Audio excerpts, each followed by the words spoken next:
problem that most chefs have and most people at home have is what to cook, and that can be such a nightmare when you get into the intricacies on what to put out on a daily spread.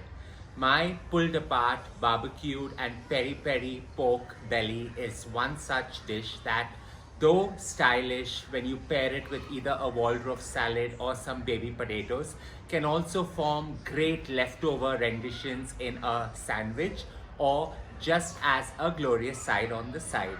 Let's get to creating this starry wonder now. Kickstarting off this entire pulled apart pork requires preheating your oven to 160 degrees Celsius, because all we're going to do is allow it to slow cook for a good 2 hours till it just falls apart and great to enjoy. Out here I've got about a kg to a kg 200 grams of pork belly. Now I like to use the upper part of the pork belly that has an equal distribution of lean meat as well as some of the fat. That's because of the characteristics that we have in this family. To start off, I've taken about 4 leeks, have it roughly sliced into about 2-inch diameter pieces and just scatter it as a base, along with about 4 carrots cut the same way, medium sized, and they form the bed. With the pork belly into a glass bowl, it becomes so much more easier to marinate it. I'm just going to season it with some rosemary lavender sea salt. And the rosemary gives it that speck of goodness and earthy aromas and flavors that require to blend with the peri peri seasoning. Now, while you can create your peri peri seasoning in-house, you can also use a store-bought variant and get explorative with trying and using different things. So while I'm using 3 tablespoons of this glorious spice, that's the peri peri spice, you can go right ahead and use some smoked paprika instead. You can use, if you want to Indianize it a bit, use some East Indian spice blend that comes about with about 20 spices roving in together. It just adds that depth of flavor and texture, and there are various different styles that you can use in a glorified barbecue pork belly.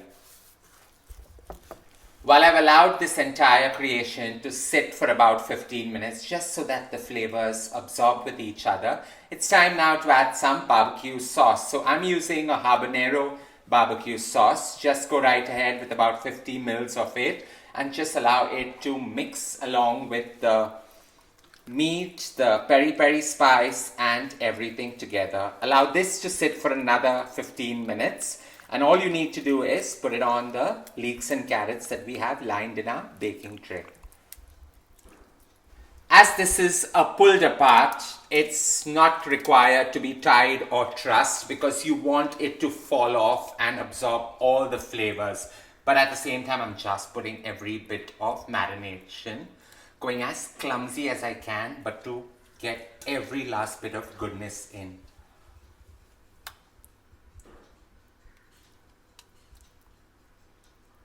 While the pork nestles on the bed of leeks and carrots, into a bowl I've got about 700 grams of peeled baby potatoes. And the reason why I'm using peeled is because I want the goodness of the pork fat to get incorporated into it. So we're going to season it with a bit of garlic salt, just so that it's got that dehydrated edge of flavor into it. Some freshly milled pepper.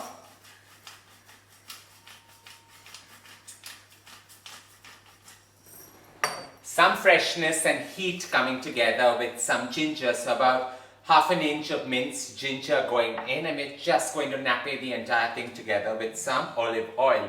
So about 5 to 10 ml of olive oil going on top, and we're just going to give this a good tossing.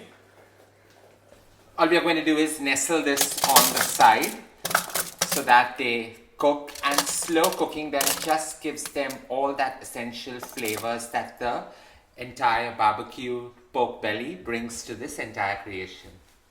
With the oven well preheated, in this goes. So while technically this needs to cook at 160 for a good 2 hours for it to fall apart, it's best advised to check it after 90 minutes. It all depends on the greatest quality of the meat that you use. It's common knowledge that apples and pork are a match made in heaven. The sweetness that apples bring pairs gorgeously well with the versatility that the flavor that pork brings to the entire creation. While a Waldorf salad is the first thing that comes to everyone's mind when you talk about a pulled apart pork, it's also something that gives you the opportunity to explore. So in my Waldorf salad, I like to do two dressings. One is a lemon vinaigrette, which helps the apples, the walnuts as well as the celery to come together, and at the same time keep the cream desired dressing on the side. It gives your guests to use the two dressings or just enjoy the salad like it's meant to be. In a bowl, I've got the juice of one lime. To that, I'm going to just add some heat with freshly milled black pepper. A perfect seasoning is your celery sea salt, and celery being a prime flavor in the Waldorf works really well in accentuating the flavor. So give it a good sprinkle, and all you need to do is just drizzle some extra virgin olive oil and form a perfect emulsion. 30 ml of extra virgin olive oil is all that's required to emulsify this, and we let it sit on the side till we get to cutting our apples and dunking it into this. Dunking it in a lemon vinaigrette prevents it from oxidizing and turning brown as well. 4 apples is what I'm going to use for this Waldorf salad, and technically, while most often they take out the skin, I just like the specks of red that come in between. So cut it into 1/4 and give it some of those diamond edges. Very crude, very rough, but at the same time just adds to that elevated style that a Waldorf brings.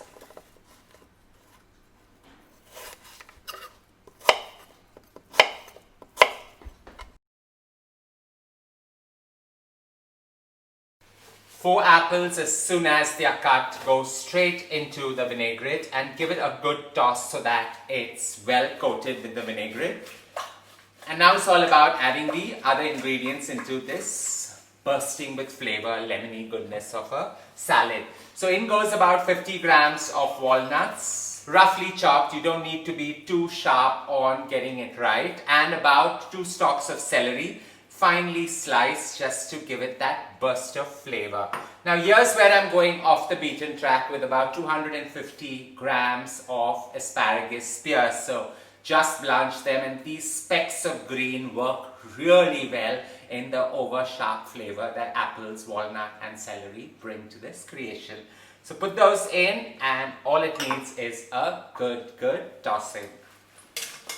While you toss this really well, letting sure that all the flavors have merged with each other and the asparagus giving it those specks of goodness, I like to stack it up in a flat bowl so that it shows the contrary ingredients that come together, and we create the famed creamy dressing to go on the side. So while you have a salad, you have another dressing that just complements each other. The old-fashioned Waldorf dressing is just a perfect emulsion of mayonnaise along with some cream. So into a bowl goes about 3 tablespoons of mayonnaise, and while I've not created my own, I like to use a lot of store-bought ingredients that make life a lot easier, yet at the same time doesn't give you that necessary struggle. So 3 tablespoons of that with about 100 mils of fresh cream going in. And knowing me, you know that I have to have a twist. So into this goes about 2 tablespoons of wasabi paste, because wasabi just complements apples and walnuts along with asparagus. So put these together and just slightly whisk it to form that perfect dressing. With the salad well plated, and if you can see the asparagus spears nice and prim, the dressing got that very subtle hue of green that works well. You need to season it with some celery sea salt along with some freshly milled black pepper. With this done, all we need to do is give it a quick whisk and put it into a bowl. This dressing is perfect to enjoy on the side. All I need to do now is allow these two to chill and chill to the perfect temperature because they just get elevated with the chill.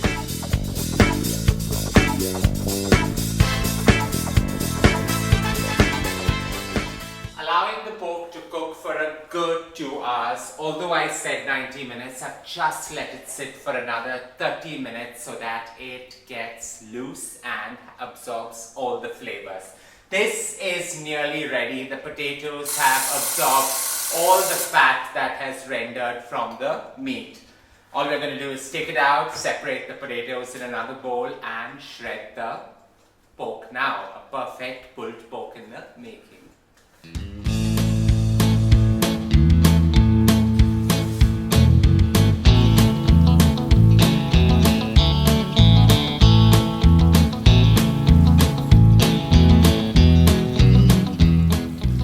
With the baby potatoes absorbing most of the fat that has been rendered from the pork belly, they have that perfect flavor which gets incorporated due to the peri peri spice and the barbecue. All we're going to do is separate them so that they form the perfect side. Has the flavor yet so individualistic in its taste. While the pork is still hot and bursting with flavor, it's now time to shred it, and it's so simple. Just go as liberal as you can and shred it to get all those fine consistencies through and through. Shred this to the finest slivers so that you get the perfect pulled pork consistency and let it absorb all the fat that has rendered at the bottom. The charriness that the barbecue gets in the oven just adds to that overall taste. Keep pulling it out so you get the longest possible strands. After the pork has been pulled well, make sure to absorb all the juices and the fat that has been rendered. It just elevates the meat and flavors it as well. Mix it all up really well, and all it requires is a good platter to plate it on. Don't forget to use all that crusty exterior fat that has melted gorgeously well. It just adds to the caramelized texture of the pulled pork. Now, while I've used the upper part of the pulled pork, it just gives you an equal distribution of lean meat versus fat. The barbecue sauce and the peri peri bursting with flavor pairs gorgeously well with a new age concept of a Waldorf salad, and not forgetting the baby potatoes absorbed in the fat rendered. While this is a gourmet style meal to enjoy for dinner, any leftover can go into a wrap, a luncheon meal, or even a sandwich to binge on at night. Don't forget to share loads of love by hitting on the like button, and as always, don't forget to subscribe.